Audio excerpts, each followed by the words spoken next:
Hello everyone, this is Group 2. We will be discussing fertilizers. Ancient times, manure was used as a fertilizer. Only in the early 19th century, superphosphate was the first chemically produced fertilizer. Calcium nitrate as a first synthetic nitrogen fertilizer. Fertilizers are added to the soil to increase crop quality and yield. Fertilizers contain the following main elements: macronutrients for nitrogen, phosphorus, potassium. Nitrogen promotes leaf growth. Phosphorus enhances development of roots, flowers, seeds, and fruits.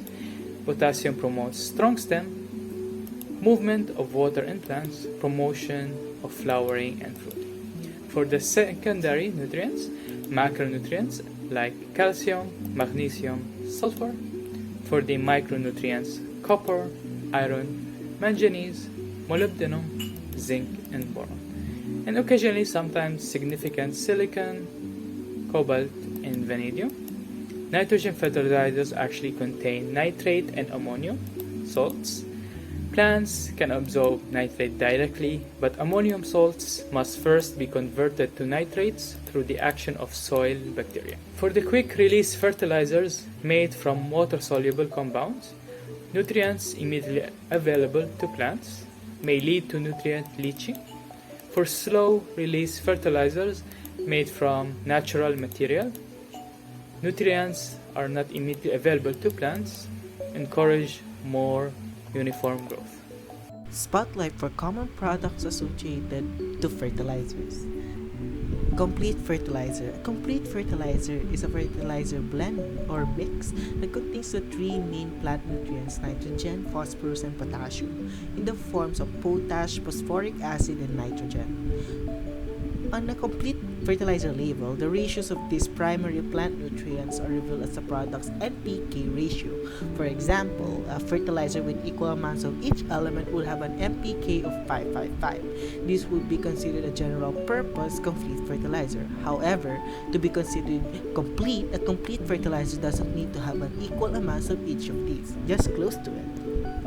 Incomplete fertilizers. An incomplete fertilizer will be missing one or more of the major components.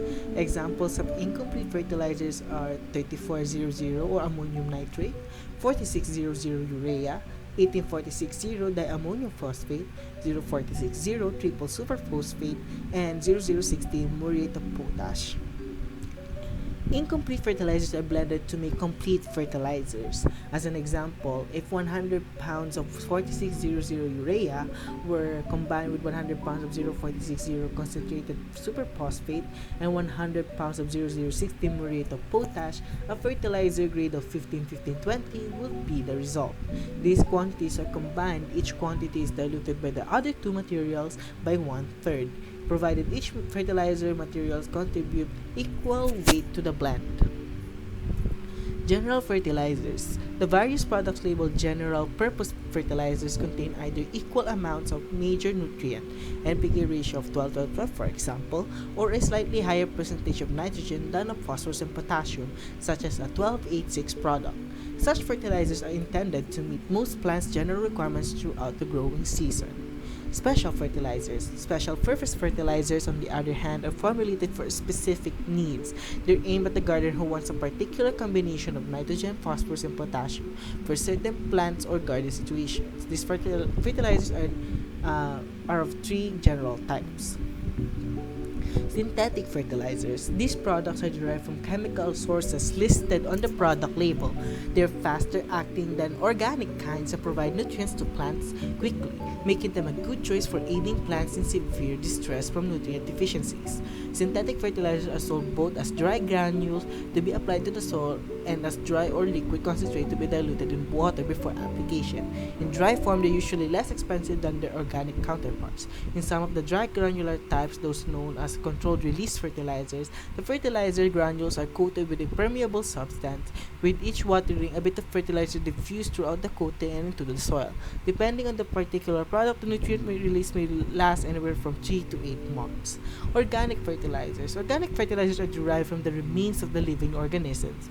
Blood meal, bone meal, cottonseed meal, and fish emulsion are just a few of these many available types. Organic fertilizers release their nutrients slowly. Rather than dissolving water, they're broken down by bacteria in the soil, providing nutrients as they decompose. Because these fertilizers act slowly, it's almost impossible to kill lawns or plants by applying too much. Overdosing with synthetics in contrast can have potentially fatal results. Some manufacturers combine a variety of organic products in one package, then offer them for general purpose or specialized use. Lastly, superphosphate fertilizers. Superphosphate fertilizers is the first chemical fertilizer. It was made in about 1840 from bone meal and sulfuric acid. Shortly later, superphosphate was made from rock phosphate ore by the treatment with sulfuric acid. This material is called ordinary superphosphate or single superphosphate and is 02011S. So here are the four main types of fertilizer: organic, nitrogen, phosphorus, and potassium. Each fertilizer affects plants differently, and thus it is important to recognize which type of fertilizer best fits the needs of the plants. And now, I will discuss how these types of fertilizers are made by showing the process flow diagrams. I will first begin with the organic compost fertilizer. These are made with natural organic materials such as manure. This type of fertilizer works slower as compared to other types. First, we must need to collect raw materials. The raw materials commonly used are chicken manure, which are dried, sawdust, wild sunflower, and the fungus Trichoderma as a decomposer. These organic materials are shredded in order to shorten the compost time. Next step is filtration in order to remove contaminants. Next is granulation, in which we form granules. Afterwards, we must dry the fertilizer until we reach a standard moisture content of 30%. Then, the fertilizer is passed through a 2 mm sieve in order to produce a uniformly sized fertilizer. And finally, it is packed before it is to be sold.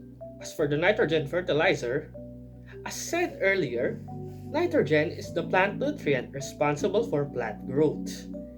Here's the process for a nitrogen fertilizer. First, the nitrogen from the air is mixed with hydrogen from natural gas at high temperature and pressure.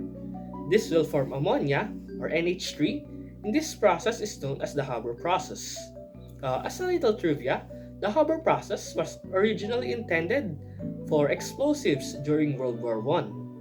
Also, it is estimated that around 40 to 60% of nitrogen in the human body is said to have come from the ammonia produced in the Haber process.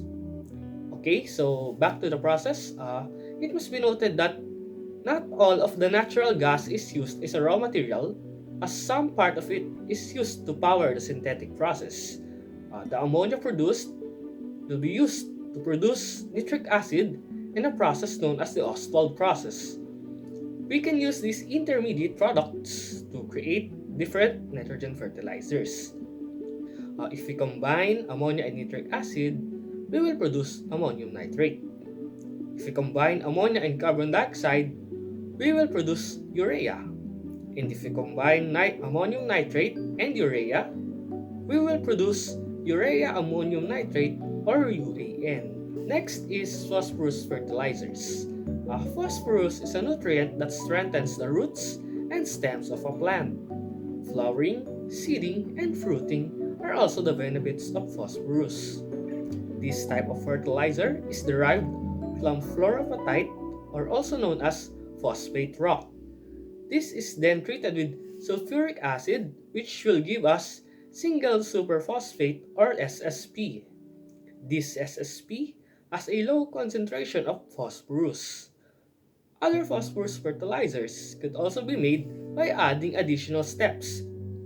If we add sulfuric acid and then ammonia to the phosphate concentrate, we will produce a mono and diammonium phosphate fertilizer. Meanwhile, If we add phosphoric acid to the phosphate concentrate, we will produce a triple superphosphate or TSP. The triple superphosphate has a higher phosphorus concentration than the single superphosphate. As for potassium fertilizers, potassium is a nutrient that allows plants to grow deeper and stronger roots, and it is also vital for photosynthesis. Similar to phosphorus fertilizers, potassium fertilizers are also produced from mined ores. In this case, the raw materials is potash. Potash comes in many forms, and the most common is potassium chloride, KCl, or its in mineral name sylvite. This mined material is then crushed and purified by removing rock particles and salt, and we now have what we call muriate of potash or MOP. There are also other types of potash, although less common, like polyhalite, which contains sulfur and is known as sulfate of potash or SOP. So for the major companies involved in fertilizer industry, we have three from local companies and three from international companies. For local companies, first we have the Atlas Fertilizer Corporation. It was established on October 10, 1957, and it is the oldest operational and first fertilizer firm in the Philippines to produce a comprehensive range of mixed fertilizer grades, also known as compound inorganic fertilizer and commonly known as NP, NPK, NK fertilizers, where NPK stands for the proportion of three plant nutrients: nitrogen, phosphorus, and potassium. Next one is the La Filipina Uy-Gongkong Corporation. This is a Philippine-based firm focuses on producing excellent goods for the Philippines and Southeast Asia, and it was founded in year 1971. It is considered as one of the major importers and contributors of flour, fertilizer, and animal feed in the local market. Its national agricultural holdings include hog and sugarcane farms. Then lastly, the Philippine Phosphate Fertilizer Corporation. It is a fertilizer manufacturer and distributor company that manufactures and distributes phosphatic fertilizer via wholesalers and retailers in the Philippines, Vietnam, Thailand, and Indonesia. Additionally, it is the first to generate specialized or customized fertilizer grades for rice, maize, sugarcane, and variety of fruits and vegetables. PhilPhos was founded on June 6, 1980 by the National Development Company, the Philippine government's business investment arm. The next year, 4 businesses started contracting for the building of PhilPhos Fertilizer, which was finished in 1984, and in 1987 the factory began operations. The Philippine Phosphate Fertilizer Corporation is the country's biggest manufacturer of phosphatic fertilizer, with a rated capacity of around 1.17 million metric tons per year in ASEAN region. Then moving on to international companies, first we have the Tata Chemicals Limited. It is an Indian multinational corporation based in Mumbai, Maharashtra. They work on 2 verticals, basic chemistry and special chemistry. Many of the world's biggest companies use the company's basic chemistry product portfolio to produce glass, detergents, pharmaceuticals, biscuits, and more. They are the 3rd biggest soda ash company and the 6th biggest sodium carbonate company in the world. Second is the Coromandel International Limited. Coromandel International Limited is India's 2nd greatest producer of phosphoric fertilizer. They operate in fertilizer, special nutrients, crop protection, and retail divisions. The company produces a broad variety of fertilizers and sells over 4.5 million tons annually, making it a competitive advantage in its target markets.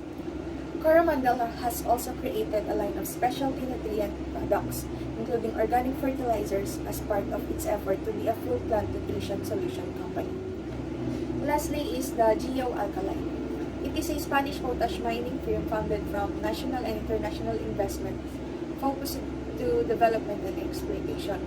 A range of mining specialists work to produce a unique project that serves as an example for sustainable mining development. One of the aims of the implementation, as Alkali suggested from the outset, is to try to leave a constructive legacy for the environment.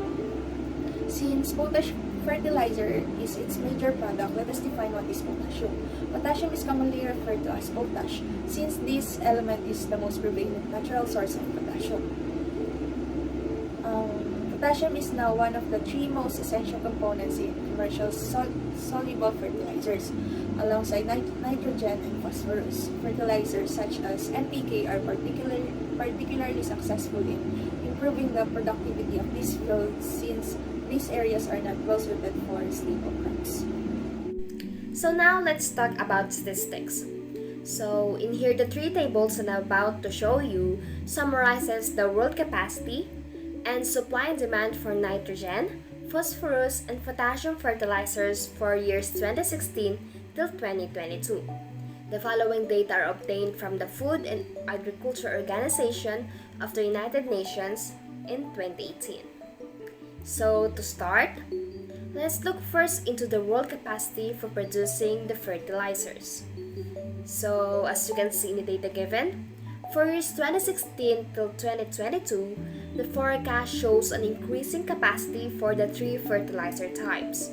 In these years, ammonia has considerably the highest capacity, while the capacity for phosphoric acid and potash are approximately equal. So next, if we compare the supply and demand, we can see that the supply is slightly higher than the demand. So in economics, this means that we have a surplus. And by law of supply and demand, this can cause the price of fertilizers to drop worldwide.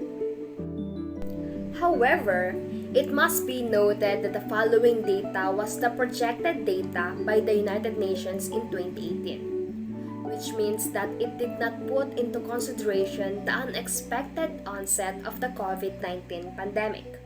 Similar to other industries, the fertilizer industry was affected by the said pandemic. The effects are shown here according to the International Fertilizer Association, or IFA.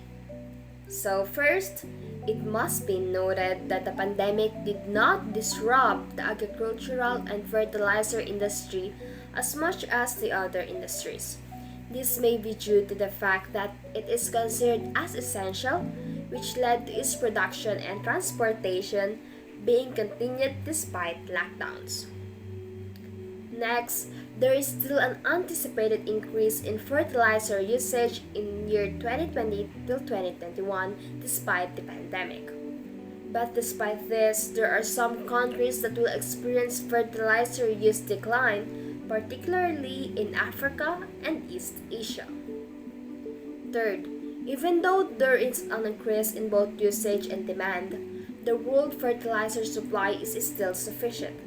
This is because even though there were some temporary shutdowns or closures in some fertilizer plants, this was balanced by the start-up of new fertilizer production facilities. And lastly, there is still significant uncertainty in the industry, which depends on the duration of pandemic as well as vaccine development and distribution. And in here, according to the International Fertilizer Association, the fastest growing fertilizer markets by region in year 2020 till 2021 is as follows. So first we have South Asia, second is Latin America, third is Oceania, fourth is Africa, and fifth is North America. Even though fertilizers are beneficial to the agricultural industry, it also has some unwanted effects. First is to the environment. It contributes to groundwater pollution and to the greenhouse effect. It also causes algal blooms or eutrophication, as the phosphorus and nitrogen in the fertilizers causes the waters to be enriched with these nutrients. Next is its effect to the human health. Using fertilizers decreases the nutritional value of the crops, such as fruits and vegetables. So it is said that if we eat vegetables and fruits that are planted with the use of a fertilizer, then it is less healthy than those organic ones or without the use of a fertilizer. And there are also some studies which is said that fertilizers can be a possible cause of cancers.